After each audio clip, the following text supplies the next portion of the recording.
What if everything you thought you knew about love was incomplete? What if exclusivity wasn't the gold standard, but just one option among many?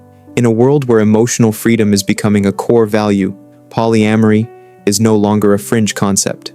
It's a bold reimagining of connection, commitment, and self-awareness, and it's growing quietly, steadily, and unapologetically. This video explores the rise of polyamory in modern society, not as a rebellion against monogamy, but as a conscious choice to love expansively. We'll unpack the myths, the mechanics, and the emotional depth of navigating multiple romantic relationships with honesty, integrity, and care. Polyamory, derived from the Greek poly, meaning many, and Latin amor, meaning love, refers to the practice of engaging in multiple romantic relationships with the informed consent of everyone involved.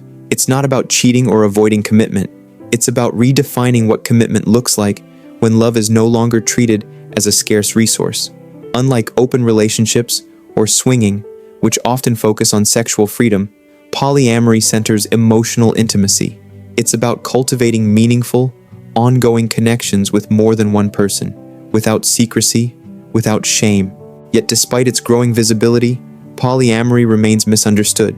Many still see it as a phase, a rebellion, or a loophole for avoiding emotional responsibility.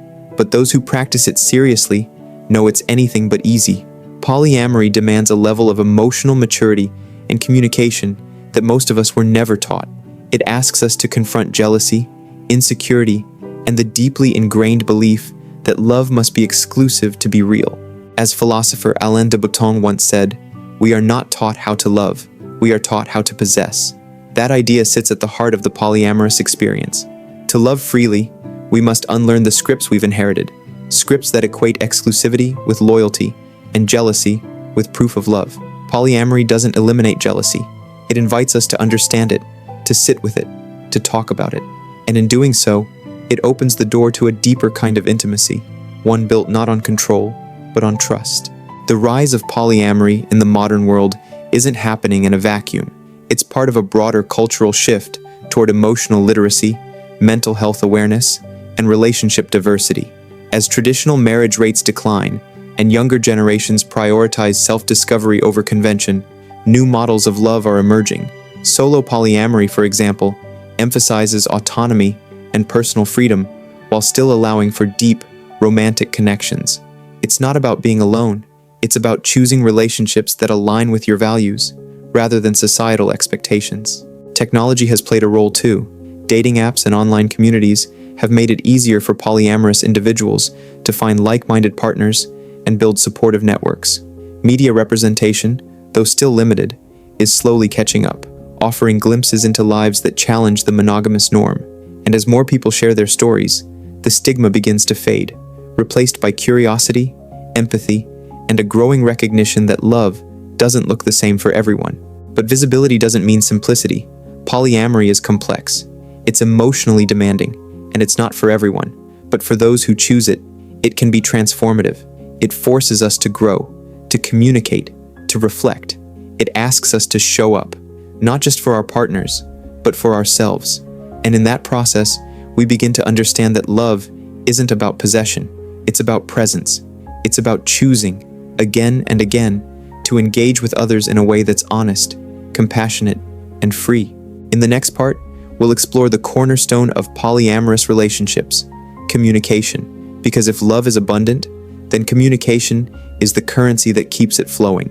Loving more than one person doesn't mean loving less, but it does mean communicating more. In polyamorous relationships, communication isn't just important, it's foundational. Without it, the entire structure collapses. Unlike monogamy, where many assumptions are baked into the relationship model, polyamory requires active negotiation. Every boundary, every expectation, every emotional need must be named, discussed, and revisited. It's not a one-time conversation, it's a continuous dialogue. This kind of communication demands radical honesty, not just about what you want, but about what you fear, about what hurts, about what you're still learning to accept. It's not easy, but it's real. And that realness creates a kind of intimacy that's hard to find in relationships built on silent assumptions. One of the most misunderstood aspects of polyamory is jealousy.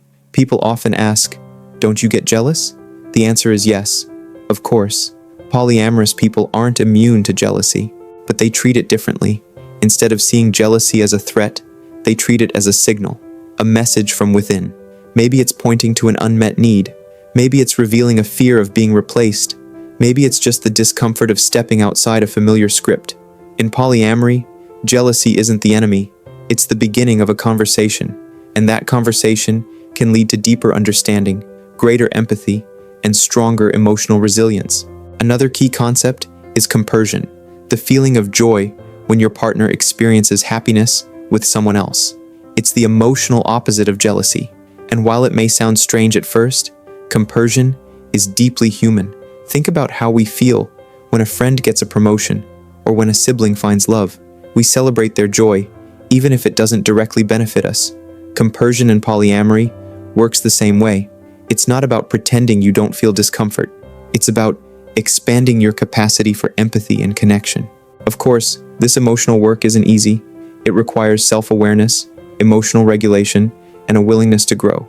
But for many, that growth is the point. Polyamory becomes not just a relationship style, but a personal journey, a way to confront your insecurities, challenge your conditioning, and learn how to love without fear. Boundaries play a crucial role too. In polyamory, boundaries aren't about control, they're about care. They help define what feels safe, what feels respectful, and what feels sustainable. Some people practice hierarchical polyamory, where one relationship is considered primary. Others prefer non-hierarchical models, where all relationships are valued equally. There's no single blueprint. What matters is that everyone involved understands the structure and consents to it. This level of intentionality is what makes polyamory so emotionally rich. It's not about having more partners. It's about having more conversations, more opportunities to show up with vulnerability, more chances to practice empathy, more space to love without losing yourself. And in a world that often equates love with possession, that kind of freedom is revolutionary. We live in a time of relational redefinition. The old templates, marry young, stay loyal, build a life around one person, are no longer universal.